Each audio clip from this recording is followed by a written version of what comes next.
الحمد لله وكفى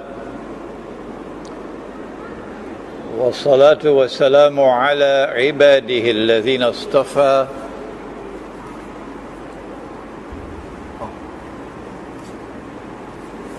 خصوصا على أفضلهم وخاتم النبيين محمد الأمين وعلى آله وصحبه أجمعين وبعد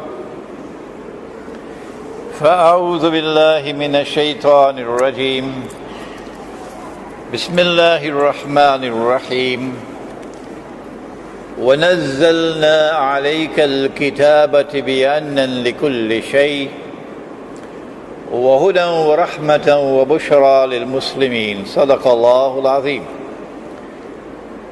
Respected Imam, brothers and sisters here at Masjid Alam Impian in Shah Alam, a suburb of Kuala Lumpur in Malaysia. Assalamu alaikum wa rahmatullahi wa barakatuh. Let me take a minute of your time to welcome those who have traveled from outside of Malaysia to be with us here tonight. I won't mention any names, but there are those who have come from Saudi Arabia, they of course come from France and from other countries. And we welcome you tonight. This is the family of Islam. And this is Malaysia, which always has its arms open to welcome you, as it has welcomed me. Secondly, on a note of great sadness, this lecture was arranged by my dear student, Shirazuddin Adam Shah, who for the last 10 years or more has been arranging my lectures in the Kuala Lumpur area. And this is the last one that he arranged, and less than 2 weeks ago Allah called him away to Allah's mercy. And tonight I ask you to kindly join with me as we recite Surah Al-Fatiha, and we make dua that Allah might have mercy on his soul. Al-Fatihatu hadiyatun ila ruhi Nabi al-Akram sallallahu ta'ala alayhi wa sallam. A'udhu billahi minash shaitanir rajim. Bismillahir rahmanir rahim. Alhamdulillahi rabbil alamin. Ar-Rahmanir Rahim. Maliki yawmiddin.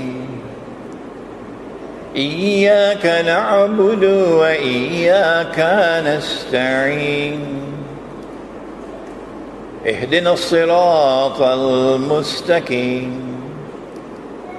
صراط الذين أنعمت عليهم غير المغضوب عليهم ولا الضالين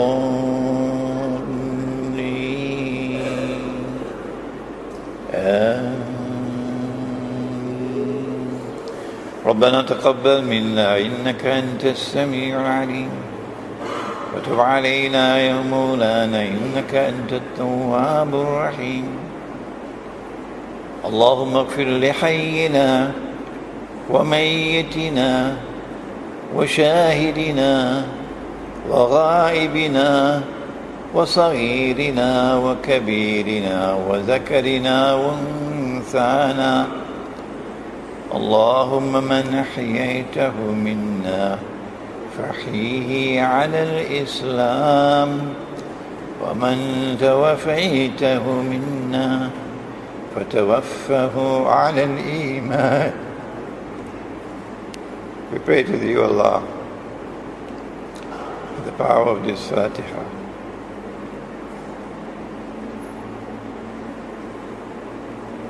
to kindly have mercy on the soul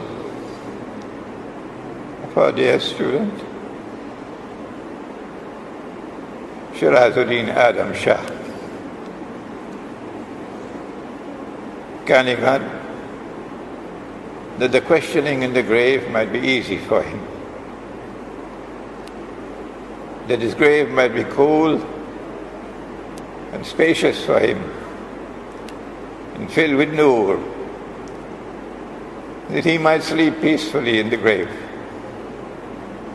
He might be raised on Judgment Day. By thy mercy, be blessed with Jannah. We pray, O Allah, for his elderly mother, that she might be given the sabr with which to bear this great trial in her life, and to his wife and to his daughter. Kindly, O Allah, bless them and protect them, and give them sabr to bear this trial. Allahumma salli ala Sayyidina Muhammad wa ala ali Sayyidina Muhammad wa barik wa sallim. Subhana rabbika rabbil izzati amma yasifun. Salamun ala al-mursaleen. Walhamdulillahi rabbil alameen. Our subject is entitled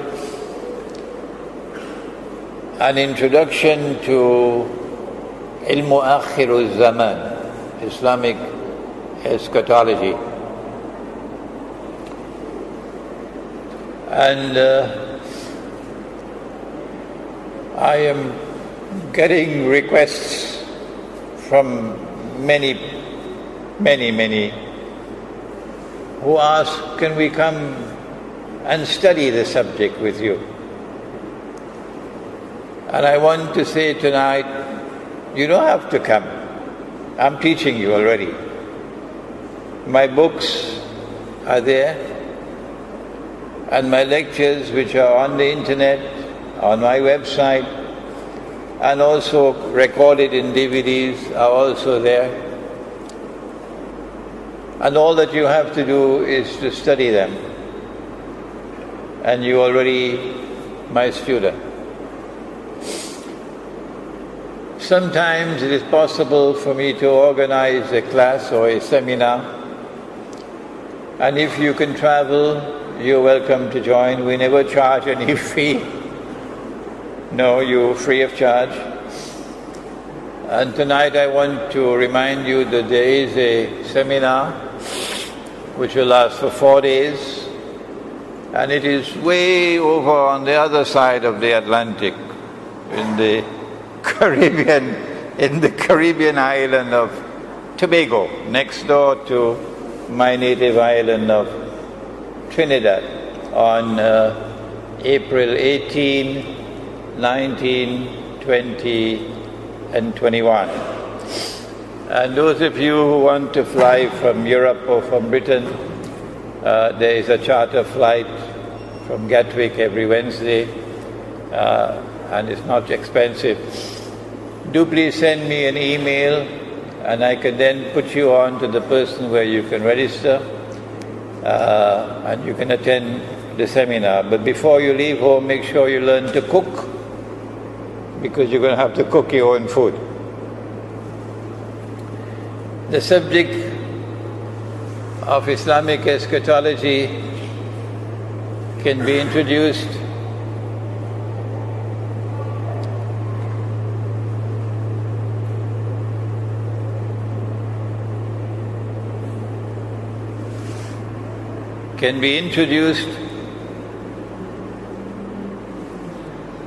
in many different ways.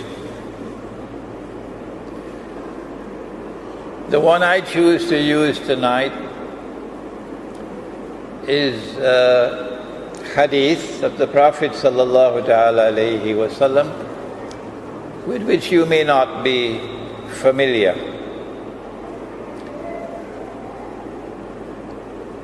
The Prophet alayhi salatu wasalam is talking with his companion Muaz ibn Jabal radiyallahu ta'ala anhu. And the hadith is recorded in the Sunan of Abi Dawood. And he says, sallallahu ta'ala alayhi wa sallam, Umranu Bayt al-Maqdis kharabu Yathrib. Kharabu Yathrib khurujul malhama. Khurujul malhama Fathul Constantiniya. Fathul Constantiniya, Khurujul Dajjal. And then he placed his hand on the knee of Mu'az ibn Jabal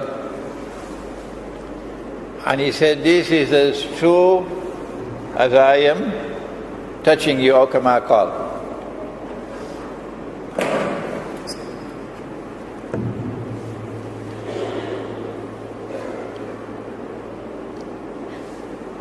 Umran Bayt al-Maqdis. The hadith begins with Jerusalem. That when Bayt al-Maqdis or Jerusalem is Umran, it's built up, it's flourishing. I would also describe it as it is in a state of ascendancy, it's rising. Kharabu Yathrib. At that time looked to see Medina in ruins, in a state of forlorn desolation, going down. This one going up, that one going down. When that happens, then the next great event that will take place in the world would be the Malhama. And there are Muslims who ask, what is Malhama? We have become so far away from knowledge of our deen that some people ask, what is malhama? Is it a kind of jam? Murabba?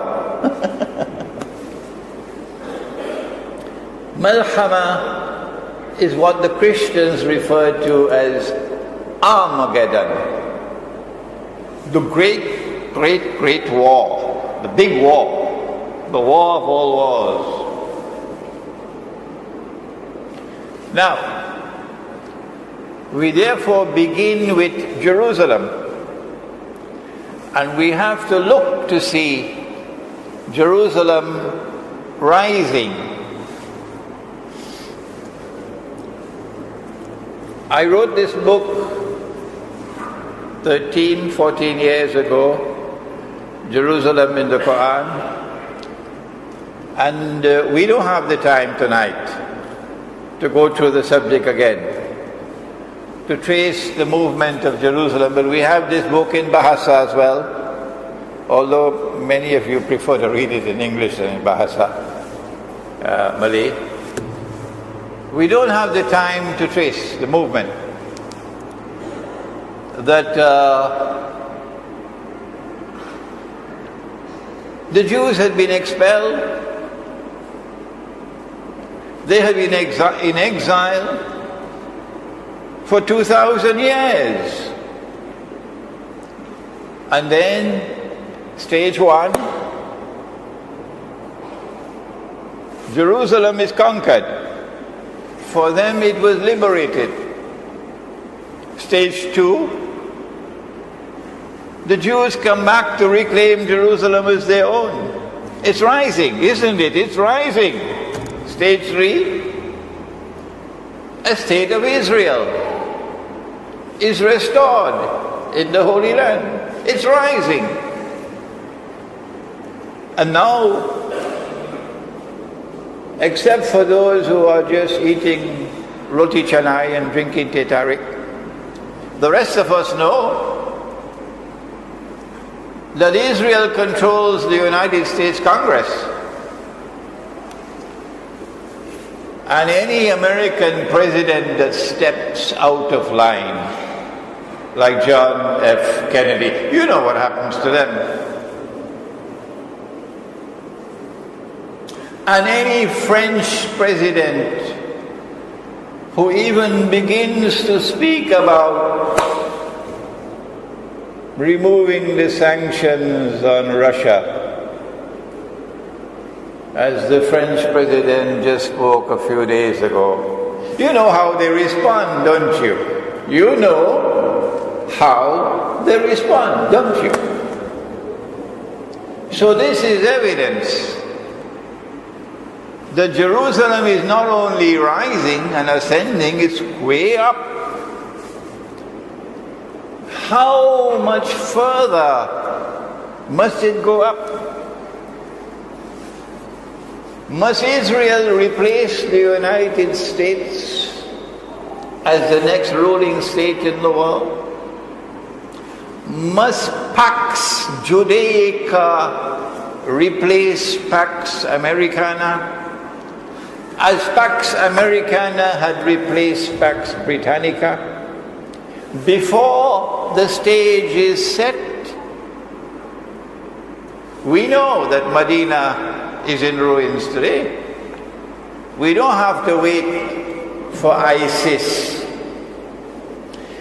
the bogus outfit created by the CIA and the Israeli Mossad and financed and armed by Qarnush Shaitan, because that's how the Prophet ﷺ referred to the leaders of Saudi Arabia, Qarnush Shaitan. And my language is bold and my language is harsh, but I can speak this way because I've done my homework. I've done my homework. And I say to them, as you should also say to them, you can kill a man, but you cannot kill the truth. So we must speak fearlessly and put our trust with Allah. Medina is in ruins.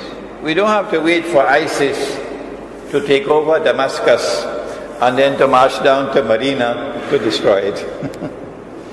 How much longer do we have to wait for the Great War, the Malhama? We know that when the Malhama takes place, or Armageddon, that is going to be a war like no other war has ever been. And in a short while, we will know who are those who will fight in this war. And we will also know that it's going to be nuclear war. Oh yes.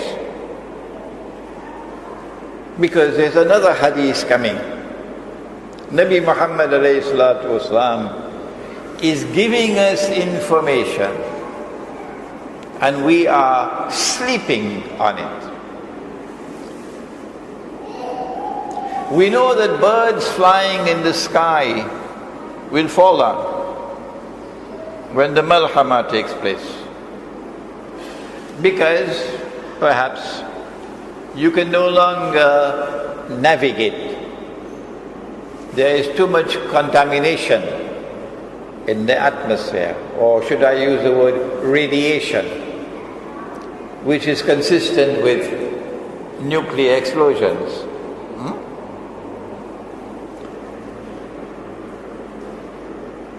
One of the major signs of the last day, and you know that there are 10, the companions of the Prophet ﷺ were sitting talking amongst themselves, hadith of Sahih Muslim, when he came and he asked, "What are you talking about?"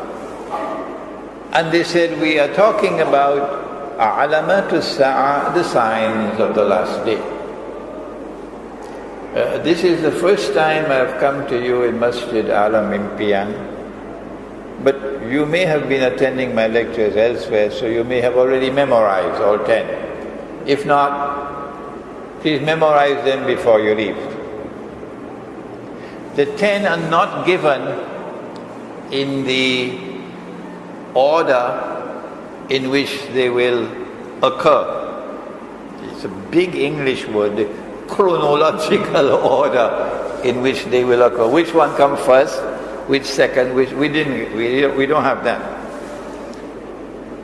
What are the 10? Number 1, Dajjal. Number 2, Gog and Magog.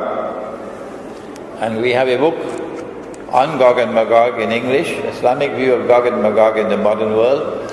And alhamdulillah, it is being translated to Malay, Bahasa. We'll soon get it for you in Bahasa. It has just been published in France, in French, so if you are listening in France, you can get the book now in France. Published by Contre-Culture, an Islamic view of Gog and Magog in the modern world in French. It's also available in Arabic on my website. Number 3, the return of the son of Mary, Nabi Isa alayhi salam. Number 4, Dukhan, smoke. And the Quran says that one day it's going to be plainly visible in the sky. Number 5, Dabbatul Ard, a creature or beast of the land. Which land? Which land? I say the Holy Land, Al-Ard al-Muqaddasa. Number 6, that the sun would rise from the west. Number 7, 8 and 9, 3 earthquakes in which the earth will sink down and swallow what it swallows. One in the east, one in the west, and the third one in Damansri, UK. The third one in Arabia. And number 10, that a fire will come out of Yemen. And this is not the fire that you use to cook. It's a symbolic language. And drive people to their place of assembly for judgment. So of these 10, I want to turn to the smoke. A nuclear war would be one in which nuclear powers will use every single nuclear weapon that they possibly can use. Because it's going to be a fight to the finish. And so the world can now expect that if a nuclear war were to take place, excuse me, too late now to say if, rather it should be when the nuclear war takes place. The only ones who don't know that the nuclear war is coming are those, Roti Chanai, Tetari people. When the nuclear war takes place, because they've already declared war on Russia. If you're living in France and Britain and in Western Europe, and if you don't know that your leaders have declared war on Russia, and the nuclear war is now inevitable, and when that nuclear war takes place, that thousands of nuclear weapons will explode. If you don't know that, then you are living in dreamland. And if you hope to survive in Western Europe, you are also living in dreamland. That's the price you pay for having Zionist rulers ruling over you. That's the price. I hope you're listening to me, Europe. I hope you're listening to me in Europe. And I hope you're listening to me in the United States and Canada. That is the price that you will pay for having those ruling over you, who are ruling on behalf of the Zionists. Who are Zionists? Because they have declared war on Russia. And the nuclear war is now inevitable. When it does take place, then I want to suggest to you tonight that the mushroom clouds which come from nuclear explosions, which will probably blot out sunlight, so that there will be no sunlight in the world. For how long, I don't know. The Christians speak of 3 days and 3 nights of no sunlight, but there's a hadith which speaks of 40. This is not my field. I want to suggest to you tonight, for you to think about it, that when the Prophet ﷺ spoke about smoke, dukhan, as one of the signs of the last day, that he was referring to the mushroom clouds which will come from nuclear war, the malhama. The question now, which not only you in Adam Impian want to know the answer, but all the rest of mankind listening to this lecture around the world all want to know, how much more time do we have? When will it take place? Does Islamic eschatology have anything to offer? Let Christian eschatology speak, and let them tell us. Let Jewish eschatology speak, and let them tell us. But this is Islamic eschatology. And we do have an answer as to how much time is left, and how will we know when the malhama will take place. I want to take you now tonight to the hadith which is in Sahih Bukhari, in which the Prophet said, sallallahu ta'ala alayhi wa sallam, that the river Sungai river, the river Euphrates, Furat, which is in Iraq, the river Euphrates will uncover a mountain of gold. A mountain of gold from underneath the river. A mountain of gold. And people will fight over that gold. And 99 out of every 100 would be killed, indicating that this would not be conventional warfare. No. This has to be nuclear warfare for 99 out of every 100 combatants to be killed. And therefore, we would be on fairly good foundations if we were to suggest that the malhama would be fought for the mountain of gold. Those who will fight for the mountain of gold will all be saying, I will be the one who will survive. But the Prophet said that the Muslims who are present at that time should not touch the gold. Should not touch the gold. So if we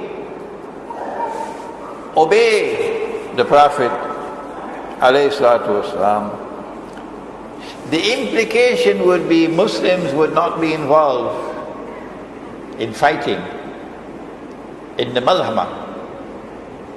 The malhama will involve others who are not Muslims, or those Muslims who disobey the Prophet ﷺ. They will be part of the malhama. So maybe that's good news for Malaysia and Indonesia. That you would not be a part of the malhama. Now then, before we turn to an explanation of the mountain of gold coming out of the river, I need to take you to the Quran and to remind you that Allah says, subhanahu wa ta'ala, in Surah Al-Imran of the Quran, ayah number 3 perhaps, at the beginning of the surah, that He has sent down this Quran with two parts, two kinds of ayat, part 1 and part 2. Part 1 is ayat muhkama, verses which are plain and clear. And he says that this is Ummul Kitab. This is the heart of the book. The ayat muhkama, plain and clear. And tafsir of the Quran is tafsir of ayat muhkama. When you read tafsir, you are reading explanation of ayat muhkama. The beliefs of a Muslim, what it is that makes me a Muslim, must come from Ummul Kitab. And therefore, who should succeed Nabi Muhammad alayhi salatu wasalam as Amirul Mu'mineen when he dies? This must come from Ummul Kitab. And how is succession to leadership in Islam to take place? Because we are a jama'ah. وَإِمَّكَّنَّاهُمْ فِي الْأَرْضِ, and we have authority and power in the land. So we are a state. So succession to leadership, that must come from Ummul Kitab. You cannot leave the Quran. No. I hope you are listening to me in Iran. I am speaking not with hostility, not at all.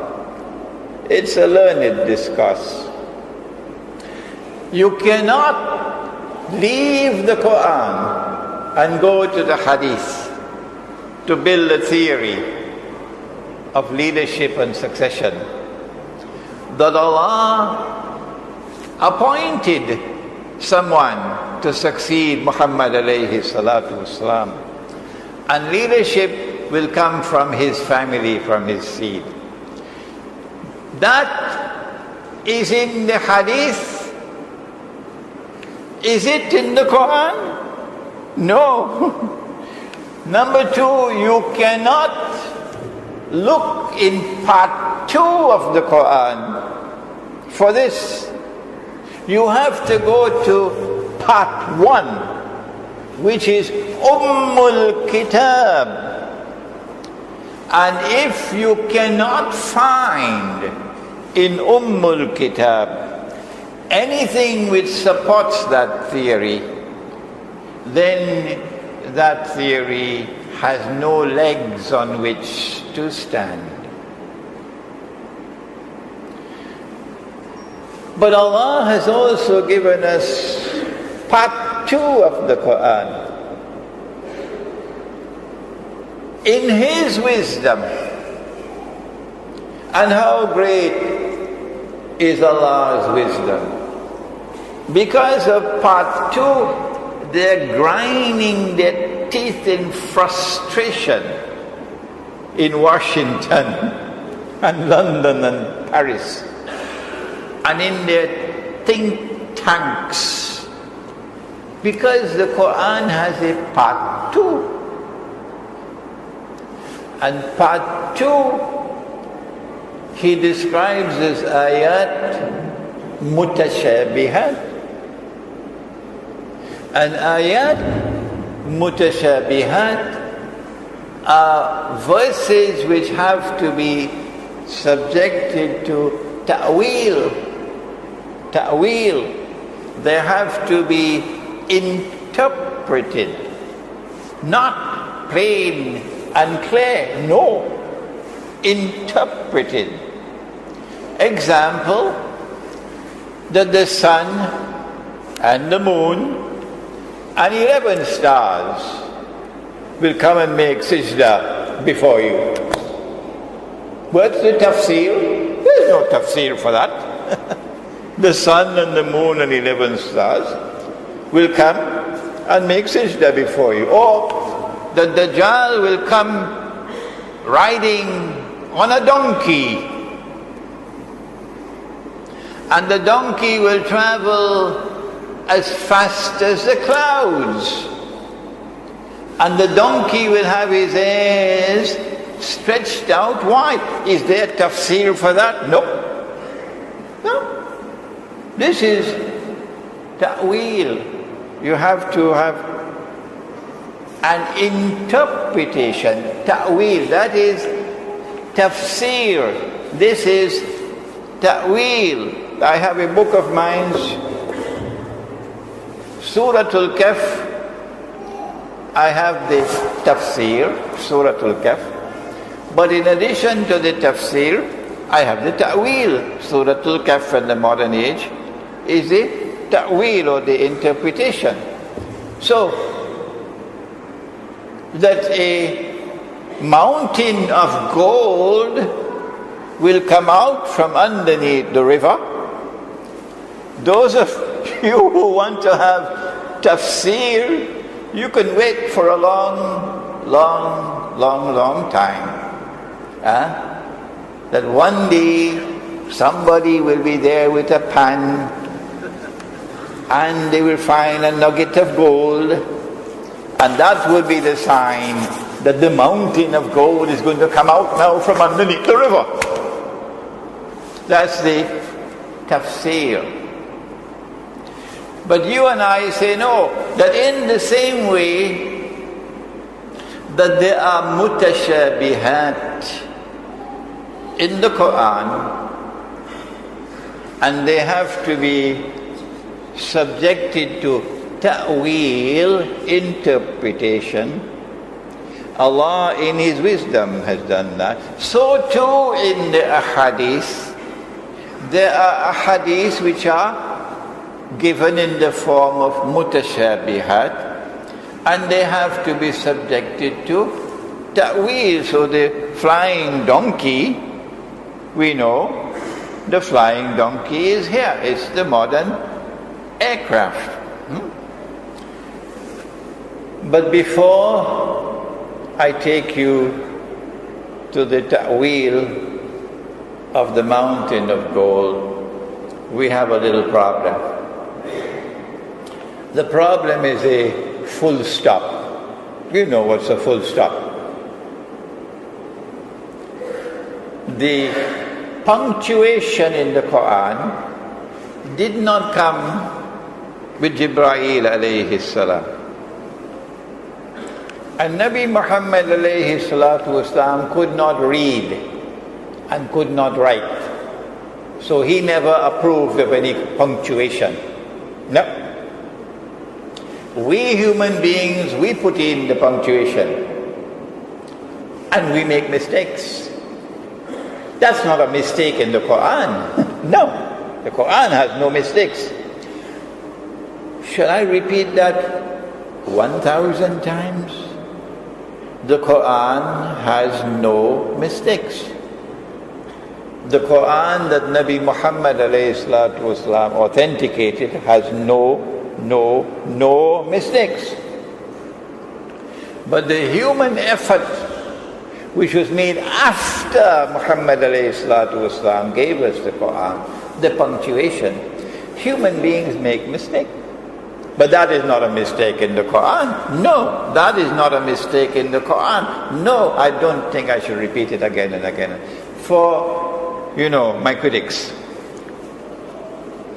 So someone put a full stop when Allah says, no one knows the meaning of the mutashabihat except Allah, full stop. Except Allah, full stop. Whoever put that full stop probably never realized what he was doing. Because as a result of that full stop, what we now have is these people now believe that Allah, the wise God, sent down a book, which is the last book, no more after this, and sent a teacher to teach the book. وَيُعَلِّمُهُمُ الْكِتَابِ. And he is the last teacher, no one to come after him. He's the last prophet. And even the teacher does not know the meaning of part 2. The teacher only knows part 1. The teacher does not know the meaning of part 2. Only Allah knows. And until the end of time, no one will know. Because no one to come after him. A wise God doesn't do such a thing. So you are foolish to believe that Allah would have done such a thing. So take that full stop and throw it away.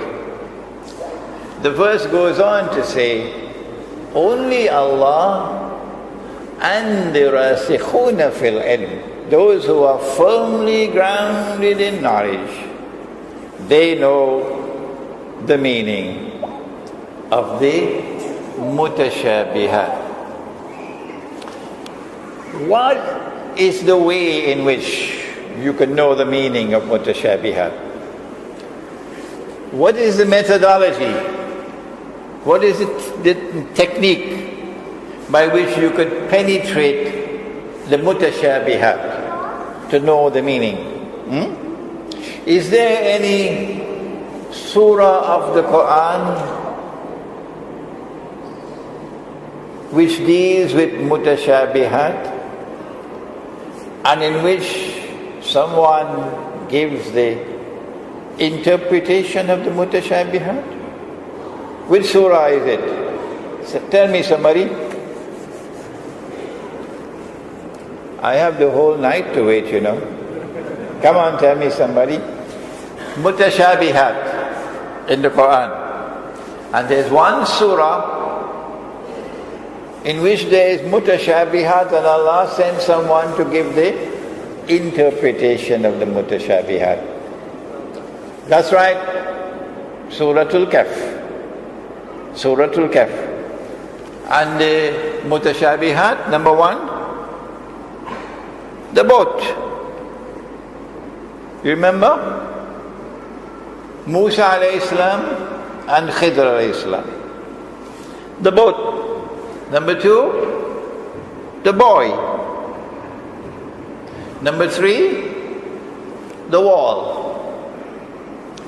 And when Khidr alayhi salam gave the interpretation of all 3, he said, listen to his words, ذَلِكَ تَأْوِيلُ مَا لَمْ تَسْتِ عَلَيْهِ صَبْرًا. This is the ta'wil. This is the ta'wil of these things. So he is giving ta'wil, and Allah appointed him. What did Khidr alayhi salam have that Musa didn't have? And I believe, and Allah knows best, that it was not Musa alayhi salam, but rather that Allah was using Musa in place of Banu Israel. He's sending a message to Banu Israel through Musa alayhi salam. Answer: Khidr alayhi salam is to be found at Majma'ul Bahrain, at the places where the place where the two oceans meet. We know about this ocean, the knowledge that comes externally, the scientific method. And we know which ocean this one is. وَعَلَّمْنَاهُ مِن لَدُنَّا عِلْمًا, internal knowledge. So only when internal knowledge and external knowledge come together to be harmoniously integrated, only then can you interpret, give ta'wil of mutashabihat. And George Bush can try as much as he wants. This fellow Obama can try as he wants. Will they get internal knowledge from Allah while waging unjust war on Islam and Muslims? Huh? No. Allah does not give His nur to such people. يَهْدِ اللَّهُ لِنُورِهِ مَن يَشَاءُ. Allah gives His nur to whomsoever Allah chooses. And the one who has faith in Allah is the one who will get nur. But there's something more about Khidr alayhi salam. If you want to be able to interpret the mutashabihat, Khidr alayhi salam will be found sitting on a rock. You will not find him sitting on shifting sand. You know, the wind blows this way and he turns this way. And the wind blows that way and he turns that way in order to keep his US visa. So his name does not go on a no-fly list. So the world would not say he's a terrorist. So his business would not be jeopardized. So he may not lose his job. Shall I continue? So he may not jeopardize his promotion. So his wife might not leave him. No. He's not sitting on shifting sand. He sits on a rock.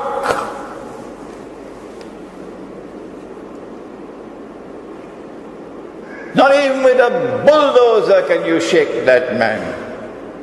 He's as firm as a rock.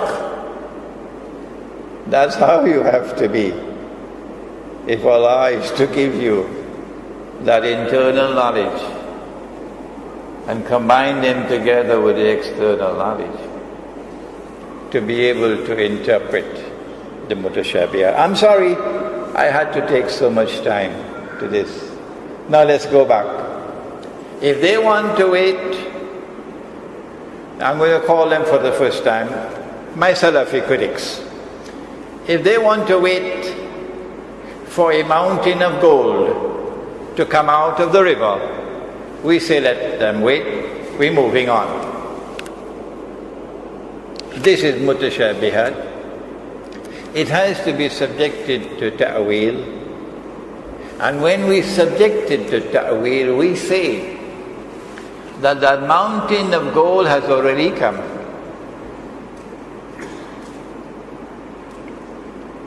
And the fight for that mountain of gold is about to take place. And that's the malhama. We say that it is an ocean of oil underneath the river, which one day is destined to function as gold.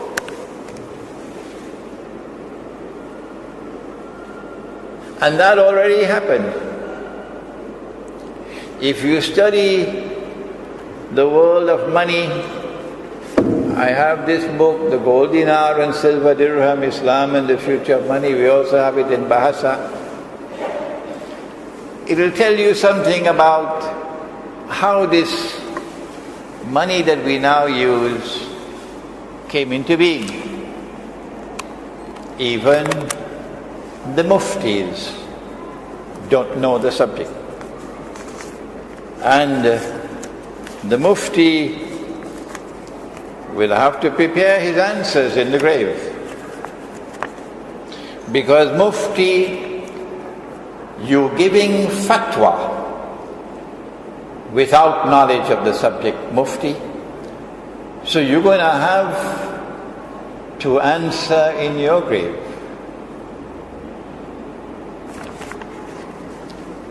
Where did this paper come from as money? When paper money first came into being, when the Bank of England was established, the 17th century, it came into being in the form of a check, or at that time it was called a promissory note, check. So I write a check, you can go and cash it. Provided that you can cash the check, no problem with the check. But if I'm writing checks and I don't have money in my account, I went to the showroom, saw BMW, motor car, wrote a check, took the BMW, I drove out. When I went to cash the check, no money in the account. That's called fraud. You go to jail for that. So at the beginning, paper money were like checks. The problem was that the bank that was issuing the paper would sometimes issue more checks than they had cash. Cheating. And hoping and pray that everybody would not come to cash the check at the same time. So if someone come to cash the check, they don't have the money, they will say the machine not working or so, can you come back? Yeah? So the bank would not burst. But sometimes it doesn't work and the whole thing collapses. That's what happened with the Bank of England. That happened in France. It happened many places. So what they did was, it's also called a Ponzi scheme. The Zionist Jews and the Zionist Christians, when they won the First and Second World Wars, they decided they wanted to create a new monetary system of money that they will control. And paper money came into being as universal money. And they made a law which even Dr. Mahathir was not aware of, that it is illegal to use gold as money. Well, Allah made it halal, but they made it haram, which is shirk. If Allah makes something halal and you make it haram, you commit shirk. And if I follow you in it, I am also in shirk. The system was called the Bretton Woods system. And they agreed that in order to have it's called a fig leaf to hide the shame, they will take one paper money, only one, and you could cash it for gold. It's called redeeming in gold. And because they wanted the United States to become the new ruling state in the world, replacing Britain, they chose the US dollar. So at Bretton Woods in 1944, the United States formally replaced Britain, and Pax America formally replaced Pax Americana. When the US dollar was chosen, that only this paper could be cashed. And the rate was 35 US dollars. When you cash it, you get 1 ounce of gold. But that was only a fig leaf. The rest of the world of paper money was only paper. You could convert it to US dollars. So when you ask, what is the value of the Malaysian ringgit? No one will say, well, the Malaysian ringgit is worth so many Pakistani rupees. Huh? Or the Malaysian ringgit is worth so many Bangladeshi taka. No! Malaysian ringgit is worth so many US dollars. Huh? Because all the rest of the paper money in the world must now make sajda before the US dollar. Good. The problem was that the law permitted you, if you were a central bank, not Imran Hosein, if you were a central bank, the law permitted you to take the US dollars and ask the American government to give me the gold. The law permitted it. And only one leader in the world, and he wasn't Muslim, because the leaders of the world of Islam, they're very fond of Teh Tarik and Roti Canai. Yeah, that's their pastime. But one leader, his name was General Charles de Gaulle. He was not at all happy with an unjust monetary system which gave an unfair advantage to the United States over France. Charles de Gaulle was not so much concerned about the fact that you could take paper and make money. What he was concerned about was this was advantageous to the United States and disadvantageous to France. So he decided to sabotage the system. So he kept on giving the United States dollars and demanding the gold. Nobody else dared to do that. Nobody else dared to do that. Because the United States has a big stick. But Charles de Gaulle kept on doing it until they removed him from power, the Zionists. He stood up in the French National Assembly and gave a powerful address condemning this monetary system. No Muslim leader ever did that. But we have to pause to give tribute to one man. The world has forgotten him, but Imran Hosein has not forgotten him. Ahmad Sukarno.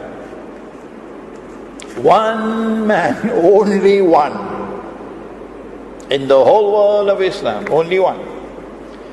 And Ahmad Sukarno, who today is forgotten, even by his own people. He was so against this monetary system that he took Indonesia out of the IMF. And he took Indonesia out of the United Nations.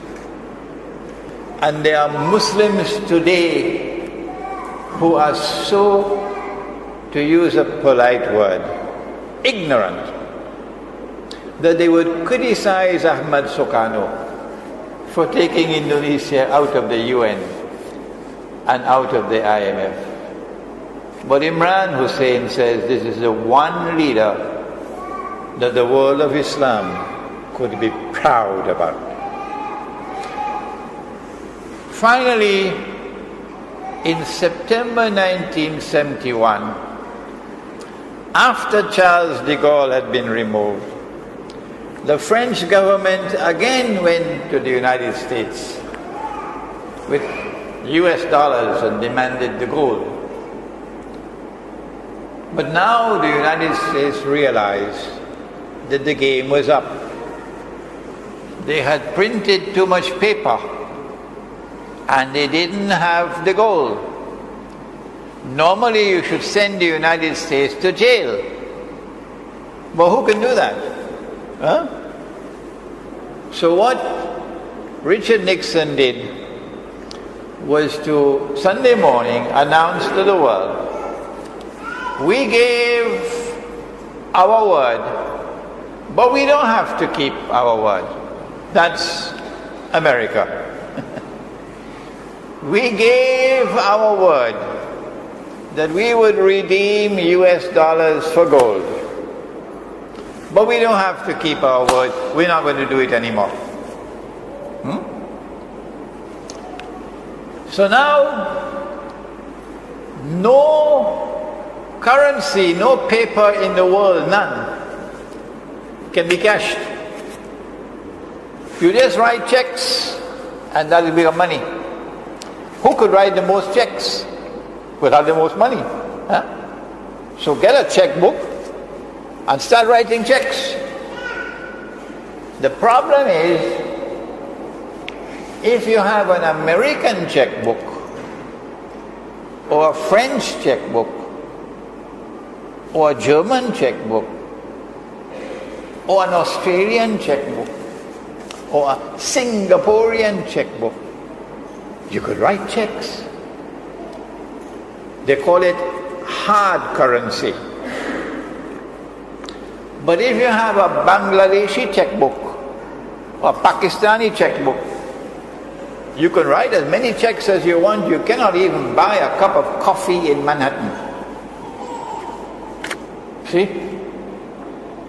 So now you have a bogus monetary system which gives to the enemies of Islam the capacity to make as much money as they want by simply writing checks, and let the donkeys in the world accept the checks. You don't have to work anymore to get money. No! In a world filled with donkeys, all you have to do is write checks. You could buy all the oil of Saudi Arabia free of charge. All you have to do is to get paper and pen and write checks.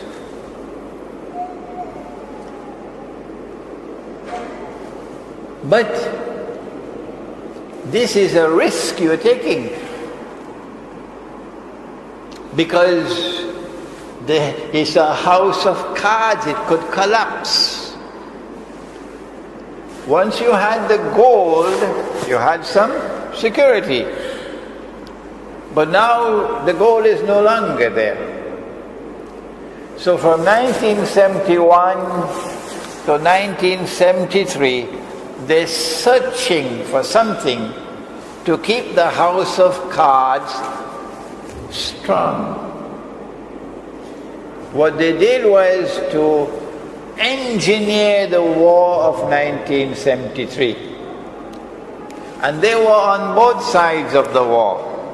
They were on the Israeli side and they were on the side with Anwar Sadat. And the Soviet Union was a Zionist client state. But the Arabs didn't know that. So they caused this war to go to a draw. And then Kissinger, they knew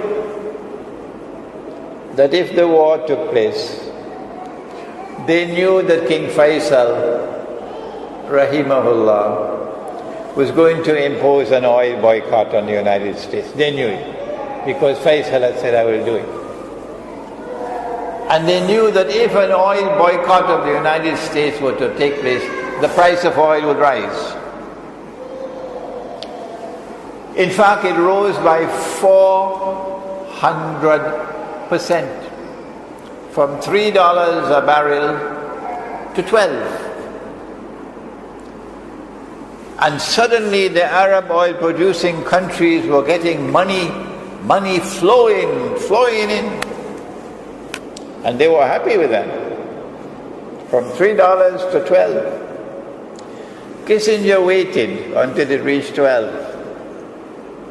And then Kissinger flew to Saudi Arabia and succeeded in making the greatest deal that has ever been made in history. And because of that deal, an ocean of oil began to function as a mountain of gold. What did he do? He got Faisal to agree that Saudi Arabia would sell its oil for only US dollars. You cannot buy oil from Saudi Arabia with any money, even with gold dinars. You cannot. Saudi Arabia will not sell, except for US dollars. And then Saudi Arabia got the other Arab oil producing countries to fall in line. And then came OPEC. And OPEC was the organization which kept the ocean of oil functioning as a mountain of gold, OPEC. So long as you could not buy oil other with US dollar, the US dollar no longer needed gold. No. Oil had now taken the place of gold. And the US dollar was now flying even higher than it could under Bretton Woods. Because in Bretton Woods you had to keep some gold. You had to keep some gold. But the new monetary system, which is no longer the Bretton Woods monetary system, the new one is called somebody help me? What is the new one called? I have the whole night, you know. The petrodollar monetary system. With the petrodollar monetary system, there is no limit to the amount of US dollars you can issue. You don't even have to print the paper anymore. No. They created something called electronic money. So you do away with paper and with ink and with the security company with their vans and guards and all these things. And electronic or digital money replaces it. And you can simply type in $1 trillion. That's all. And so it really became a mountain of gold. That is what has kept the United States as the leading ruling state in the world, with such vast resources that the United States has more than maybe 1,000 military bases all around the world. And every single misguided so-called jihadis who go and join ISIS could be getting $1,000 US a day. Because it's free. And so there you are. A mountain of gold has come out from underneath the river. But the Prophet said that there's going to be a fight over it. And we know that that fight will come when the mountain of gold is under threat. Jerusalem is already rising. Yathrib is already down. When will the malhama take place? Answer, the malhama will take place when the mountain of gold, meaning the petrodollar monetary system, is under threat. Is it under threat now? Yes, it is. Who is threatening it? Russia, China, South Africa, India, and Brazil. These five are called BRICS. And these five countries, supported by others, oh yes, these five countries now want to establish an alternative to the petrodollar monetary system. And they are making headway. Yes.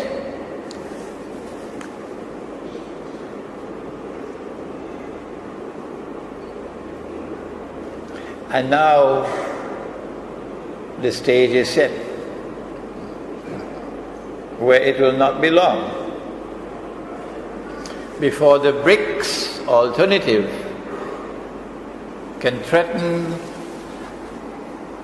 the petrodollar monetary system with collapse. They cannot allow it to collapse. That's why the war will take place, in order to preserve the mountain of gold. But they do not want to attack Russia without some casus belli. They need to create a justification for war. So they've been engaging in provocation after provocation. And the greatest provocation of all that you can give to Russia is to get Ukraine under a pro-Western government and get Ukraine to join NATO. And Ukraine is next door to Russia. So they knew that if they could get regime change in Ukraine, it will lead to war. And they got regime change in Ukraine last December. No, sorry, 1 year ago. 1 year ago. What they did not calculate for was that Russia would respond the way she did. Russia responded by recovering Crimea. And when you study my lectures on Islamic eschatology, you'll understand that Crimea is of pivotal importance for the conquest of Constantinople. And that's what Russia now has, Crimea. The longer they wait to attack Russia, the stronger will Russia now become, projecting power in the whole of the Black Sea area. And so my conclusion is that they have already declared war on Russia. That's what the economic sanctions are. That the President of France realized that when that nuclear war takes place, France is finished. And so the President of France was the first voice to be raised just a few days ago to say, no, I think we should remove the sanctions on Russia, because he realized that this is going to lead to nuclear war. But the Zionists had other plans, and that's why the two men came with hoods over their head, and they killed the 12 people. And then they went to some kosher restaurant, and they left, to say, well, we are ISIS or we are Muslims and so on. It happened so many times already in the past, to put the blame on Muslims. And now France is in uproar. So the French president has to forget what he said about sanctions against Russia. When the nuclear war takes place. We know that it's going to devastate North America and Europe, Europe East and Europe West. But Russia is not just a European country. Russia is also an Asian country. So Russia will survive the nuclear war.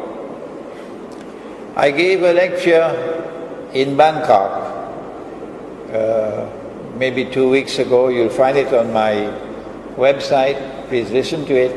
An Islamic view of the world after the Malhama. What will the world be like? So please go to my YouTube channel and listen to that lecture. An Islamic view of the world post-Malhama. And also make sure you start getting dinar and dirham. This is sunnah. This is halal. This is money in the Quran. Dinar and dirham. The price of gold has gone down now because the price of oil is being deliberately taken down in order to sabotage Russia. So this is the time for you to buy gold and buy silver, dinar and dirham. And they're being minted now in Malaysia, so there's no excuse, you can get it easily. What happens after the Malhama? The next event would be the conquest of Constantinople. I have a lecture on the subject, the conquest of Constantinople in Akhir Zaman. There are few DVDs outside. I gave that lecture at International Islamic University. I don't have the time to write out the lecture, but you can listen to that lecture. The conquest of Constantinople in Akhir Zaman. I don't have the time to deal with it tonight. After that, said the Prophet ﷺ, and incidentally, the conquest of Constantinople indicates that Russia will survive the Malhama, because there is no military significance of the conquest of Constantinople other than that the Bosphorus and the Straits of, is it Dardanelles or I pronounced it wrongly last time. The Bosphorus and the Straits of Dardanelles would now be open. NATO will no longer be controlling it. So the Russian Navy can now pass from the Black Sea into the Mediterranean Sea straight to Israel. After the conquest of Constantinople, the next event would be the Khuruj of Dajjal. When Dajjal will now appear in human form, and he will be a Jew, he'll be a young man, he'll be powerfully built, he'll have the curls of the Orthodox Jews. Israel would then be ruling the world, the ruling state in the world. The state of Israel has to expand its territory from the river Nile to the river Euphrates, therefore war on Egypt. But all of these things we have already spoken of in previous lectures. And then Dajjal will stand up in Jerusalem and declare, I am the Masih, the Messiah. And those who have tafsir, for what they should have ta'wil, they will say, no, he cannot be Dajjal. Why? Oh, he has two eyes. And the Prophet said Dajjal has one eye. See? Because they're given tafsir when they should be given ta'wil. When the Prophet said Dajjal sees with his left eye, he's blind in the right eye. The ta'wil is that Dajjal has external vision and he is internally blind. And all those who follow him would be internally blind. So he say, I am the Messiah. My opinion, and I can be wrong, and the rule is that when Imran gives an opinion, you must never accept his opinion until you are convinced that he is correct. That's the rule. My opinion is that Allah will not allow Imam al-Mahdi to emerge until Dajjal has completed his mission. And Nabi Isa alayhi salam cannot return until Imam al-Mahdi has emerged. How much time do we have left before the Malhama? How much time do we have left before the Fathul Constantinia? How much time do we have left before the Khuruj of Dajjal? The only one who can answer such a question is the one who studies Ilmu Akhiru Zaman. The fellow with tafsir cannot do it. The mufti cannot do it with his fiqh. No. The historian cannot do it. The political scientist cannot do it. The economist cannot do it. The only one who can answer such questions are those who devote themselves to Ilmu Akhiru Zaman. That is how important this subject is. I was thinking that perhaps we still have another 5 to 10 years before the nuclear war takes place. When I went to Iran to a conference in September, and I normally do not reveal my dreams. No, I don't do that. But on this occasion, I broke the rules and I said, no, I have to reveal this dream. I had the dream twice on the same night during the conference. I saw nuclear war. And I saw the nuclear missiles being shot into the sky. And I saw that Pakistan was a part of the nuclear war. Obviously that has to take place. Once nuclear war takes place, Pakistan has to be attacked. Because they cannot allow Pakistan to remain as a nuclear power, not at all. When I had that dream and I woke up, I came to the conclusion that because of a previous dream that I had 2 years before 9/11, and 2 years later 9/11 took place, I said to myself, well, if history is to repeat itself, the implication is that Allah has sent this dream to me, giving us the same 2 years' time. If the Malhama is to take place in another 2 years, what do we do? And number one, get out of the cities. Head for your kampung. Head for the kampung. Number two, stay away from big communities, go to small ones, small villages. Number three, stock up on food.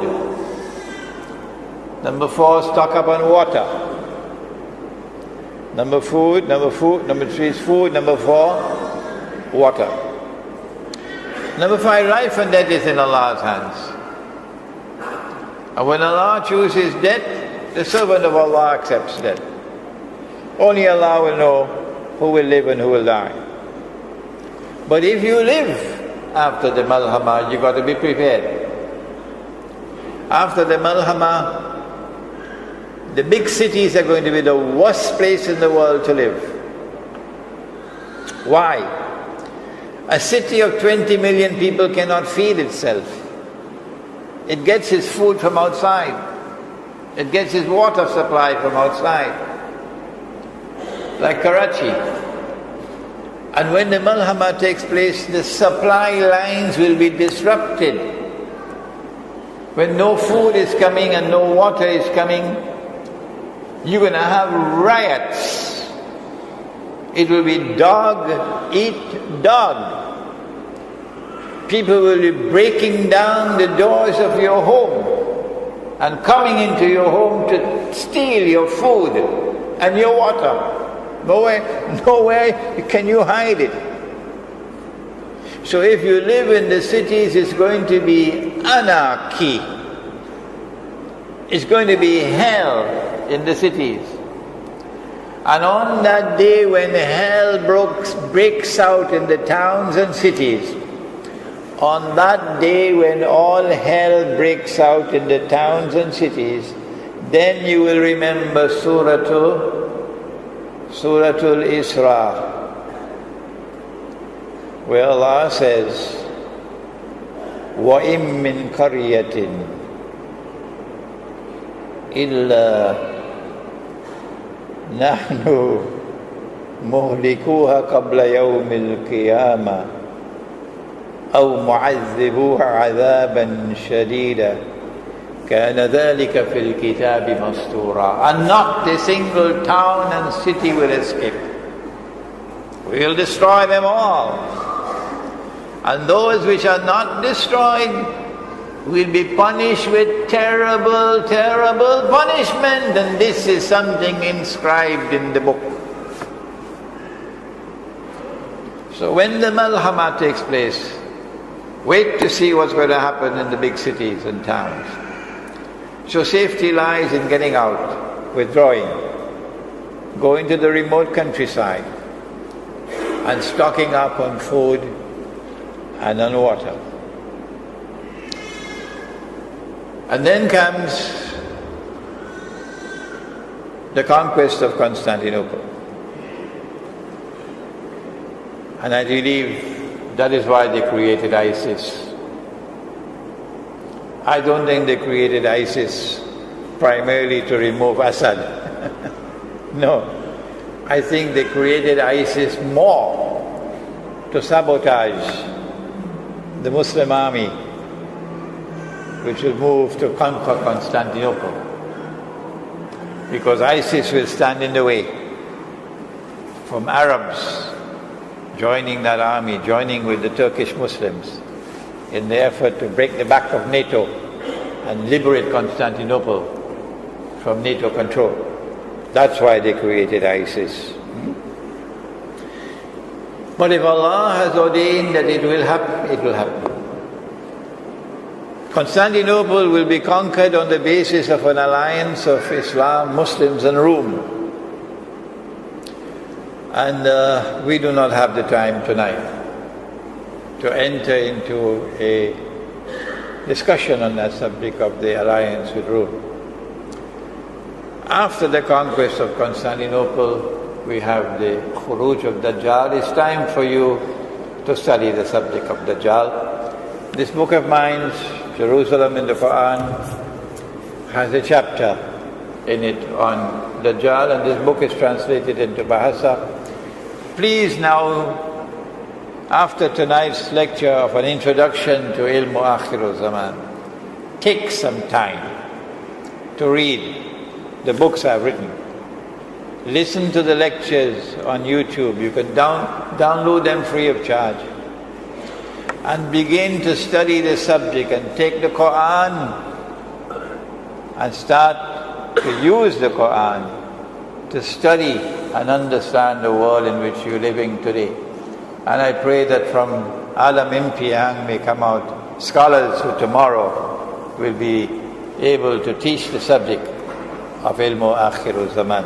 ربنا تقبل منا إنك أنت السميع العليم وتب علينا يا مولانا إنك أنت التواب الرحيم برحمتك يا أرحم الراحمين آمين.